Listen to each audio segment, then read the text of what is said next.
If you've been riding with this team for the last decade, you know exactly why this hits different. This isn't about a single play, a single game, or even just one season. This is about stability. It's about leadership.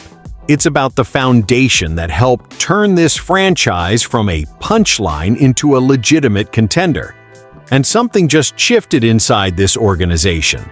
Not today, not in the middle of a game, but in a way that could quietly impact where this team is headed over the next few years. When you look at where the Lions were and where they are now, you realize that certain people behind the scenes played a bigger role than most fans even talk about. And now, one of those key figures just made a major decision about his future. We're going to break down exactly what this means, why the timing matters, and how it could affect the Lions moving forward. But before we dive in, if you're a real one, if you bleed Honolulu blue like I do, go ahead and hit that like button. Subscribe to Lions Nation Report. This channel is brand new. We're pushing toward our first 200 subscribers. And if you're rocking with the Lions every single day, this is the place to be. So here's what happened. Rod Wood is officially set to retire before the start of the 2026 season. That's it. After being with this organization since 2015, after overseeing both the football and business sides of this team for more than a decade, he's stepping away. And listen, I know when fans hear team president, it doesn't hit the same way as hearing about a star player. But don't get it twisted. This matters. Rod Wood became team president in November of 2015. He wasn't just handling paperwork. He oversaw football operations and business operations. That means he had a hand in shaping the entire direction of this franchise during one of the most important rebuilding periods in Lions history. He released a statement thanking the Ford family and Lions fans for trusting him to lead the organization for 11 seasons. 11. That's a long time in the NFL. He called it an absolute thrill and said he's proud of what they accomplished over that decade plus. And what stood out to me? He said he's most proud of leaving the organization in the capable hands of Sheila Ford Hamp, Brad Holmes, and Dan Campbell. That right there tells you everything about where this franchise is now. Think about it. A decade ago, we were stuck. No direction, no identity. Now, we've got one of the most respected general managers in football, a head coach who changed the culture of this locker room, and an owner who finally feels hands-on and aligned with football decisions. Sheila Hamp also released a statement thanking Wood for his dedication and commitment not just to the Lions, but to the city of Detroit. She called him a trusted advisor and passionate leader, and said he helped prepare the organization for a promising future. That phrase, promising future, is not something we used to hear around here. Now here's the part that really matters going forward. The Lions are going to work with Russell Reynolds Associates to find the next business leader of the organization. So this isn't chaos.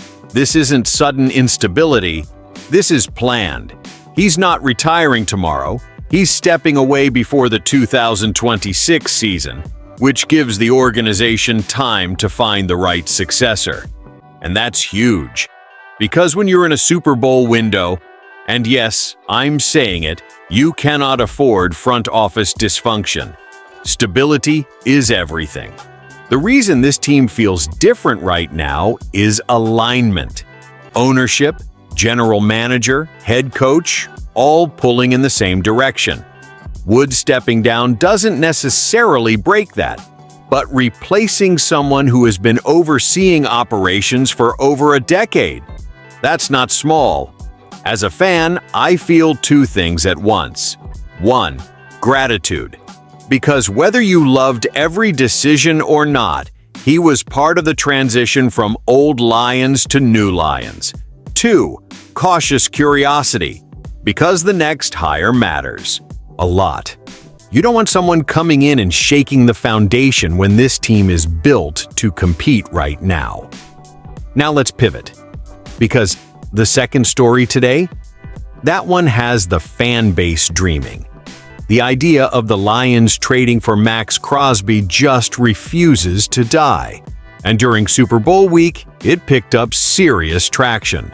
There were reports floating around Radio Row that the Las Vegas Raiders would only consider moving Crosby if a team offered probably more than what the Dallas Cowboys got from the Green Bay Packers for Micah Parsons last August. Let that sink in. More than that. And then Adam Schefter jumped on 97.5 The Fanatic in Philadelphia and added some context. According to Schefter, the Raiders don't want to trade Crosby, period. And if they even thought about it, it would take a Micah Parsons-type package. Now, what was that Parsons package? Last summer, Green Bay sent 2 first-round picks and defensive tackle Kenny Clark to Dallas just for the rights to sign Parsons. And then, the Cowboys locked Parsons up on a 4-year, $188 million contract, including $136 million guaranteed.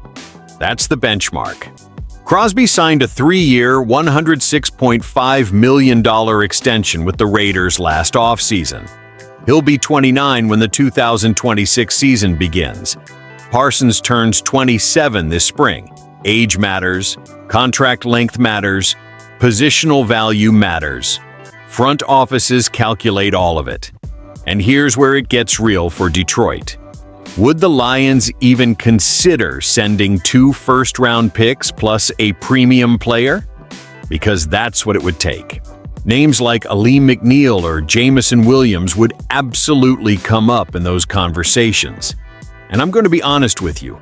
As insane as the idea of pairing Crosby with Aiden Hutchinson sounds, and yes, that would be terrifying for opposing quarterbacks, the math gets ugly fast. We've already committed serious money to core players.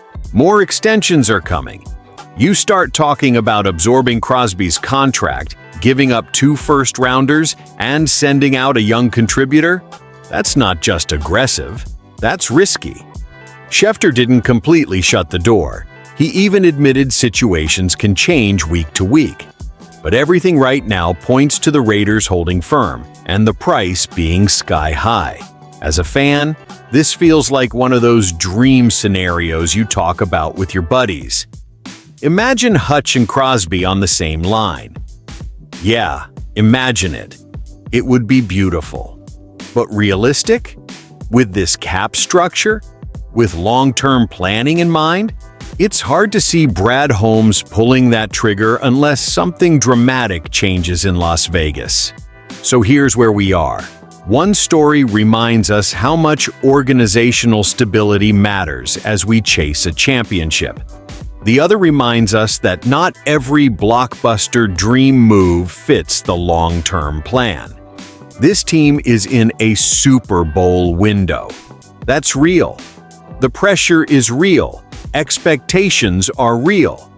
But the reason we're here is because of smart, disciplined decisions, not emotional, splashy ones.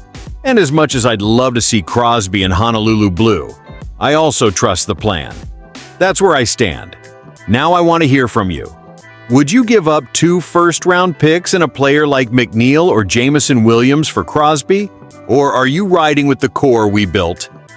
Drop your thoughts in the comments. Let's talk like real fans. And if you enjoyed this breakdown, hit that like button and subscribe to Lions Nation Report.